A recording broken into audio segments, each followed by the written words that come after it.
पापा को बोल देना कि आटा दाल जो रखा है सब जाके गरीब को दे आए जाके, क्योंकि घर में तो जरूरत है नहीं अब खाना पीना बनाने की। खुद ही इतने रेस्टोरेंट खुल गए हैं, माँ की रसोई, माँ की मिठाई, माँ का खाना खाओ जाके भाई। जब इतनी सारी माएँ हैं तुम लोगों को खिलाने पिलाने के लिए, तो अब घर के खाने की क्या जरूरत है? ना तो हमारी जरूरत है तुम लोगों को। बोलते नहीं है कि कौवा को चाहे जितना दूध घी खिला दो मुंह जाके नाली में ही मारेगा। यही हाल है इन कपूतों का। हम चाहे जितना यहाँ गर्मी में मर मर के साफ सुथरा खाना बनाए, लेकिन जब तक 10 हाथ का छुआ हुआ और 75 पसीना का लपटा हुआ खाना नहीं खाएंगे, चैन नहीं मिलेगा इन लोगों को। जब से ये ऑनलाइन सब हो गया, पूरी की पूरी जनरेशन तबाह करके रख दी। एक बटन दबाओ नहीं कि चले आ रहे हैं फूफा इनके फटफटिया से फुर फुर करते हुए, ये लो चाउमीन, ये लो पिज्जा, ये लो बर्गर। जहर भी दे दो हमको थोड़ा, क्योंकि हमारी जरूरत तो तुम लोगों ने खत्म कर दी है। अब मनुष्य का शरीर 5 तत्वों से बना था, क्षिति जल पावक गगन समीरा। इन लोगों का अलग 5 तत्वों से बना है, chowmein, samosa, momos, pizza. Mummy एक तो भूल ही गई। हाँ तो ले आओ, कर दो ऑर्डर, उसको भी शामिल कर लो। बादशाही में कमी थोड़ी ना है तुम लोगों के कोई। लेकिन रेस्टोरेंट वालों को दोष देने से क्या फायदा जब अपनी ही औलाद बेगैरत निकल जाओ। गाने की लाइन नहीं है कि अपने ही गिराते हैं नशे मन में बिजलियां,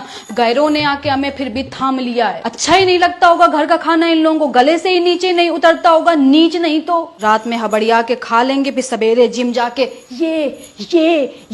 ये करने से बेटा सेहत नहीं बनती। अच्छा खाओ, हरी सब्जी खाओ, तभी सेहत बन पाएगी। जो सोच रहे हो कि बाहर का खाना खा के ऐसे कर लो, तो इससे सेहत नहीं बनेगी तुम्हारी।